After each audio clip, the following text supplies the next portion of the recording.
All right.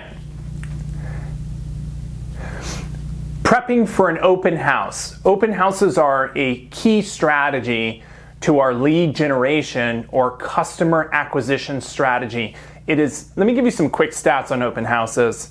There's various ways that you can go about getting customers, referrals, you can buy internet leads, you can go out and door knock, but open houses are really the only way that the customer actually comes to you, right? And a heavy majority of open house attendees have some interest. So they're walking into that open house with some level of interest in real estate, whether they're a seller considering selling and they're scoping out the competition, or they're a buyer that's considering buying. Some of the three key things that I want to talk about as you go out and prep for these open houses. One is your preparation, like what do you do before your open house and how do you put your signs, how do you prep, how do you get people to sign in? Number two is the various stages of customer that will walk into your open house, because not everyone is ready to buy right now and we need to handle them differently. And number three is the follow-up strategy afterwards. After you've had these people come to your open house, what do you do? So the preparation is very important. We have a standard at Elevate Realty Group on how to hold an open house. Key prep number one is get to know the neighborhood, right? You want to know the schools in the area. Is it close to parks? You want to know those parks off the top of your head. You want to know about the square footage, the details of the house. Why is the seller selling? What improvements did they make? The keys here are the more you know about the neighborhood and the house, as customers are coming in, the more value you can provide them, right? The more off-the-cuff value you can give the customer, the greater the level of rapport you're going to be able to build and the greater the level of lead conversion you're going to have. If you walk in unprepared and the customer asks you questions and you don't know how to respond to it, you are going to have a very hard time building a relationship with that person, and they're going to think you're just like every other real estate agent, a salesy person, on to the next. Be very well prepared. So that's before you go and set up. As you're setting up, it's extremely important. You need to bring some things with you. You want to have a table set up and ready to go right as they walk into the house. On that table, you're going to have the Elevate brochures explaining all of our programs. You're going to have an iPad or a sign-in sheet. The iPad is really important because you can have your open house form that the customer fills out and it automatically syncs that data into our CRM for a follow-up plan. This is a game changer because everything was done manually before this.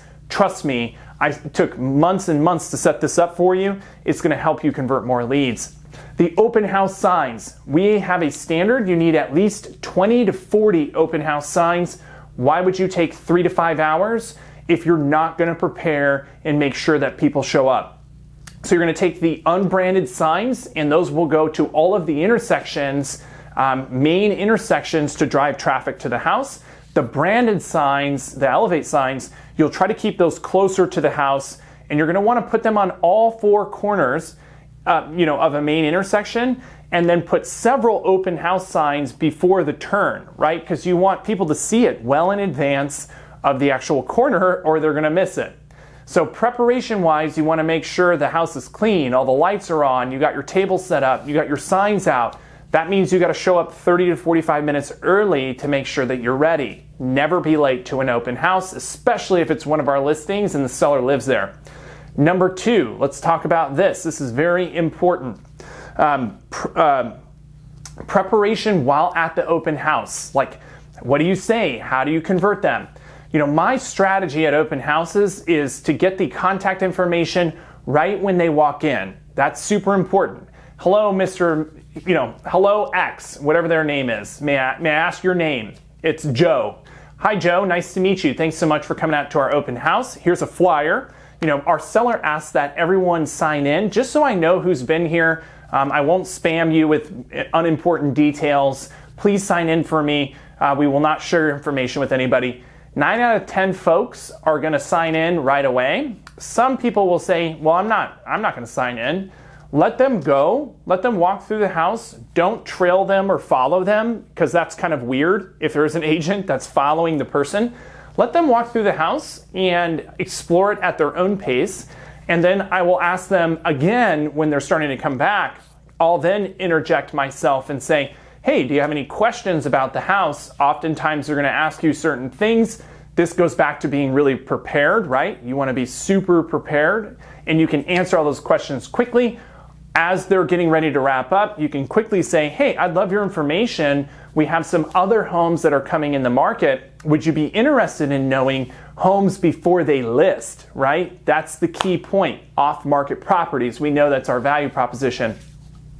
This gets into the three various stages of buyers that come into open houses. One, there's looky-loos. This is true. It's a very small percentage of the buyers in the marketplace, but this could be neighbors that are just nosy, right? Even nosy neighbors can go into your database for follow-up so that if they ever do buy or sell, you are the agent of choice. So there's going to be some looky-loos. There's going to be some people who are really early, let's call it exploration phase. They are very early in the process, not pre-approved, just considering areas, right? They come early, they go to open houses because it's easy for them to go and check out homes and floor plans without having to call an agent and schedule a showing. So these are the buyers that you want. You want to get these people way ahead of their decision so you can help guide them on that process. If you go after those people with a very aggressive approach, like, hey, I'd love to get you pre-approved, or hey, let's meet right now, let's set up a consult and go over the process of buying a home, excuse me, you're gonna burn your bridge. They're exploring. They wanna know the neighborhood. They wanna know the areas.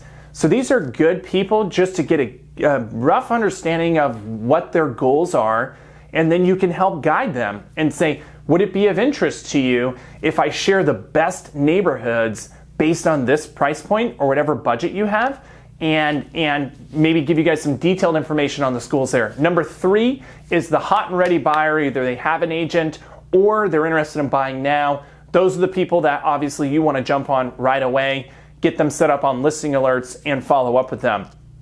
Key point number 3 is the follow-up after the open house. We're going to keep this quick and brief. You want to get them to sign in on your iPad, so you have a follow-up plan. That plan texts and emails them on certain cadences. I usually that plan will text the customer that day, several hours after they signed in, just to thank them for coming to the open house. Like if you imagine they're going to other open houses, these agents probably aren't texting them on the first day. And that's a huge, I would say that's kind of setting the tempo for the customer that you're on it, right? Like you responded right away, you said thank you. The very next day, I would call them and say, hey, do you have any questions about the open house? Do you have any specific questions about the location or the area? And oh, by the way, are you considering looking for homes outside of this area? I'd love to talk to you about some of the homes that we have coming off the market so you can avoid the competition. Or you can give them our unique value propositions about cashback offer, our programs, that kind of thing. The follow-up never ends. You treat it just like it would any other lead that enters your database. 21 days of pain. The advantage that you have with an open house is you are belly to belly with that customer. They know you. They know you're not salesy. They were able to build rapport, and it's easier to get them to pick up the phone when they know who you are. Remember this, internalize this, watch this 3 or 4 times. Open houses are the number one way most agents became mega agents, right? It is the leg that they built their business on, because you can get belly to belly with 10, 15, 20 people in one day. They come to you, you don't have to bother them, and it's not cold calling, it's on the ground guerrilla warfare, face to face. You will succeed if you do 2 open houses per week and you're consistent at it and you're consistent with the follow-up. There you go.